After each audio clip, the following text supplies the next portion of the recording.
சொந்தங்களே, இன்றைக்கி ஞாயிற்றுக்கிழமை, பாப்பாவுக்கு ஸ்கூல் இல்லை.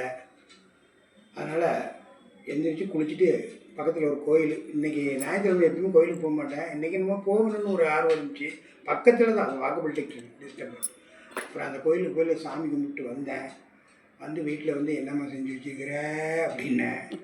உடனே அம்மா இங்கே பாருங்க, இட்லி, மல்லிகைப்பூ இட்லி. இது பாருங்கதா, இட்லி நல்லா இது புசுன்னு இருக்கும் இட்லி. அதுக்கு இது என்னது? இது வந்து தக்காளி வெங்காயம் எல்லாம் வணக்கி சட்னி. தக்காளி வெங்காயம் வணக்கி சட்னி. இது பூண்டு பொடி. பூண்டு பொடி ரெசிபி கேட்குறாங்களே. கேட்குறேன், சொல்கிறேங்க. இப்போ இது சொல்ல வேணாம், போட்டு காமி.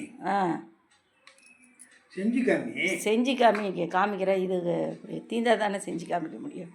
ஓ, இப்போ நிறையா செஞ்சு இதாக தானே ஒரு 2-3 நாளுங்க இது தீந்துடும். அப்புறம் அந்த அந்த ரெசிபி நான் போட சொல்கிறேன். அப்புறம் இன்றைக்கி காலையில் இட்லி தான் அப்பாவுக்கு. இன்றைக்கி வந்து நாங்கள் வந்து சைவம் தான், அசைவம் இல்லை. முருகனுக்கு உகந்த நாள் எந்தெந்த நாள் இருக்கோ அந்த நாளில் நாங்கள் வந்து கறி சாப்பிட மாட்டாங்க. மற்றபடி வெள்ளிக்கிழமையாக இருந்தாலும் சாப்பிடுவோம்.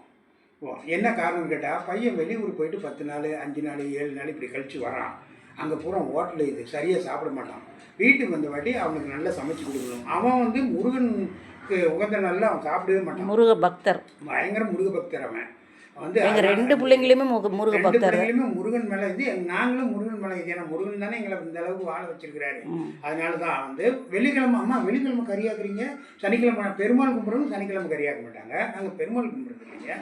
நாங்கள் மெயினாக வந்து நாங்கள் சிவங்கோத்திரம், சிவகோத்திரம் நாங்கள். அதனால் வந்து நாங்கள் வந்து வெள்ளிக்கிழமை கூட சமைச்சு சாப்பிடுவோம். இப்போ நேற்று வந்து இன்னைக்கு வந்து கிருத்திகை.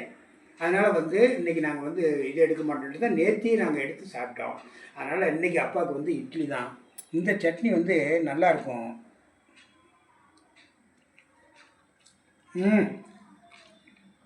செம்மையாக இருக்குது. உண்மையிலே நல்லா சுருக்குன்னு நல்லாயிருக்கு. இந்த சட்னிக்கும் இந்த பொடிக்கும் அருமையாக இருக்குங்க. நீங்கள் யாராவது இட்லி சாப்பிட்டீங்கிறத கமெண்ட்டில் சொல்லுங்கள்.